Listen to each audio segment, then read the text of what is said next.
Hey there, good morning. Happy Tuesday to you, everybody. I'm meteorologist Stefanie Lauber. It's time to talk about the latest hot topic in the tropics. So, if you missed our hurricane blog, Hot Topics in the Tropics, that's what it's called, there is a link below in this Facebook, in the comments, that it's this Facebook Live in the comments, that will get you right to that article, because yesterday I went into a deep dive for some records to see how Milton actually stacks up to some of the worst hurricanes we've had on record in the Gulf of Mexico and throughout the rest of the Atlantic Basin. So a lot of nitty-gritty details on that if you want to nerd out about it. I actually have to make some updates because overnight Milton continued to inspire awe and infamy with some of the tactics that yeah, speechless. That's how this thing is. So let's get on into what's happening right now. Things are looking better than they did yesterday. So if you haven't checked in on the storm, there's some positivity to all of this. Things are going according to forecast, which is good because we like to kind of see the trends following what has been predicted.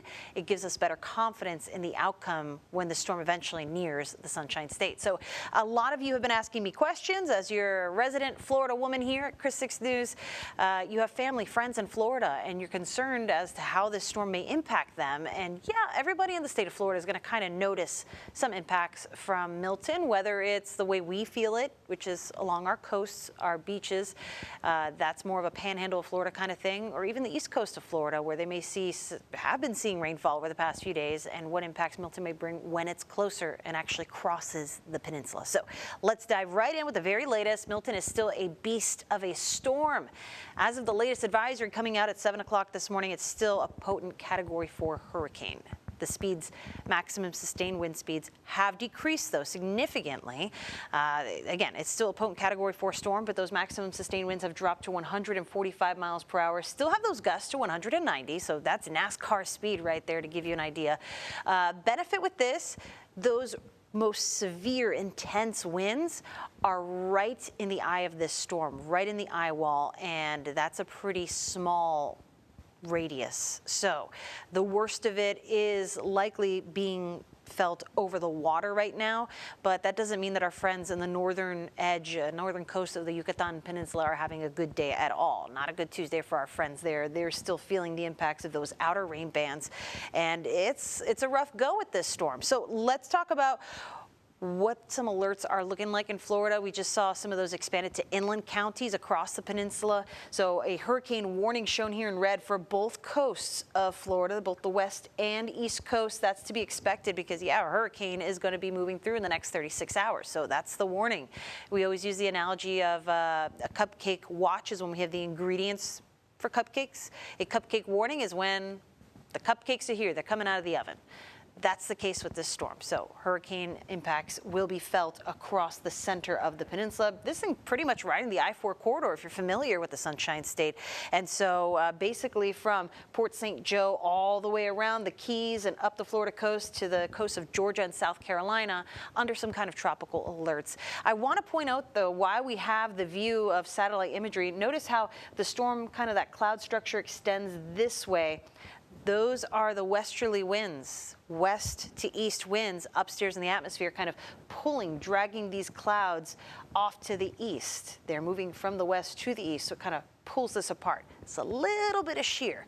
That is going to be a big tool later on in the forecast when this thing is getting close to Florida. So here's a look at the current track. Again, all of this updated as of 7 a.m. Not much has changed. This thing is still expected to move inland very close to Tampa Bay as a major hurricane. Category 3, maximum sustained winds of 125 miles per hour and cross the peninsula. So I'll zoom in a little bit closer. So again, those of you who may have friends or family in Florida, or maybe you're familiar with the Sunshine State, can kind of see what we're expecting with this path. So again, timeline for that landfall looking like late Wednesday evening, very early Thursday morning.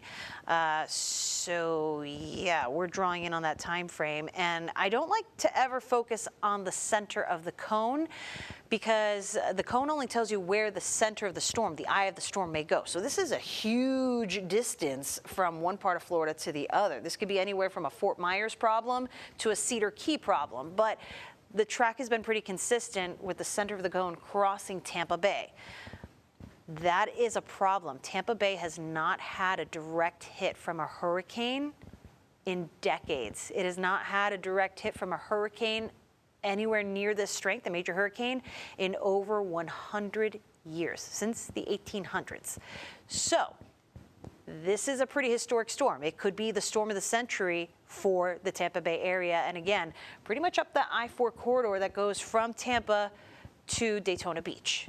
Thankfully, by the time it gets to the eastern side of the state, it is going to have weakened because it's gone over land, and wind shear is going to be a huge help for our friends, a little silver lining, I should say, because a major hurricane into such a vulnerable coastline like this is a pretty daunting feat. But also, let's pay attention to the direction of the storm. That has a lot to do with the impacts that will be felt here. So the storm is kind of headed this way. This is your front left. This is your front right. Let's take a look at how the different direction, your relationship to the position of the storm, can impact you. So the front right is known as the worst. That is the dirty side of the hurricane, as it's often called. But that is where you see the maximum impacts, most storm surge, highest winds, most flooding, and highest risk of tornadoes. So that would be for folks who are along Tampa Bay and to the south, Bradenton into Lake Okeechobee, those areas. Front left, significant storm surge. So if this comes in a little south of Tampa Bay, St. Pete, that peninsula, that is going to push the maximum amount of water into those areas. And storm surge, freshwater flooding, the water is the most deadly part of a hurricane, so that's really concerning. That's what makes this part of the Florida coastline so vulnerable to a storm like this coming from the west.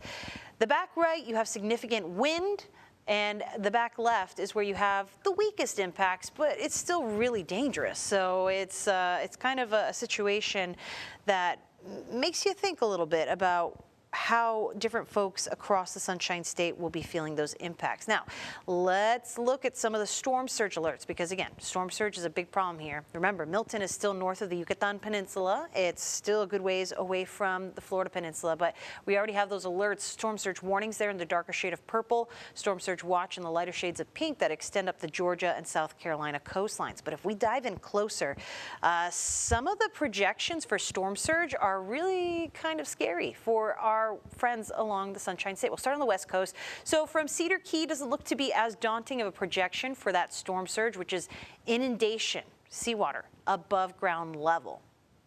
And so, or above storm tide, I should say. And this is something that's getting worse in our predictions as we get closer to the Tampa Bay area. So a lot of the St. Pete Peninsula, Pinellas Peninsula, I should say, is going to be inundated with water from this storm, even as a Category 3. We're not expecting, we've never expected this thing to make landfall as a Category 5, thank goodness. But Category 3 is still a rough and tough storm. So right there, the heart of Safety Harbor there is going to be feeling some of the worst conditions from Sarasota all the way up to East Lake. That includes Clearwater, St. Pete Beach, Tampa itself. So those areas are going to be feeling some of the impact from storm surge. That's why we've had folks evacuating from the coast, kind of run from the water situation. And also our friends in Fort Myers are equally going to see some impacts of huge storm surge. So Port Charlotte, Port St. Lucie, Fort Myers, Sarasota, Boca Grande, where Ian made landfall back in 2022, all the way down to Bonita Springs and Marco Island. That's where we need to watch out for some storm surge there as well. Remember, these folks would be in that dirty quadrant, the front right, depending on the exact position of the storm. They're going to be the ones who feel that front right quadrant. I also want to point out that lake in the middle of Florida, Lake Okeechobee, also going to see storm surge there. Believe it or not, just because it's a closed off body of water, relatively, there are some rivers that go to and fro.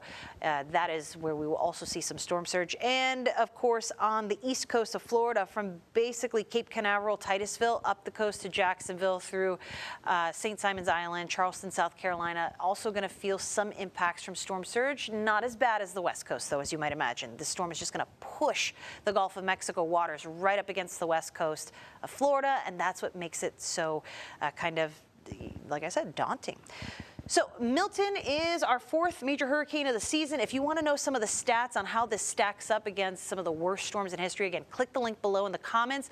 It's really interesting to see how quickly the storm came together and how formidable, being over very warm and friendly environments in the Gulf of Mexico, especially over that Yucatan shelf. The continental shelf just north of what we know to be land of the Yucatan Peninsula, that really kind of just catapulted the storm. But a lot of folks have asked me, why did this go from a Category 5? Why is it weakening now? It's not on land. Is there wind shear or something? Well, yeah, it's going to encounter some wind shear in a much stronger way as it approaches land, and that will help weaken it. But you have to remember, hurricanes are like little steam engines. So just like your car has a red line, the atmosphere has a red line. There are mechanical limits to these little steam engines, and so it's very difficult for a storm to sustain that kind of intensity for a long duration of time. But it's still a testament to how much energy these things suck up and how impactful it can be.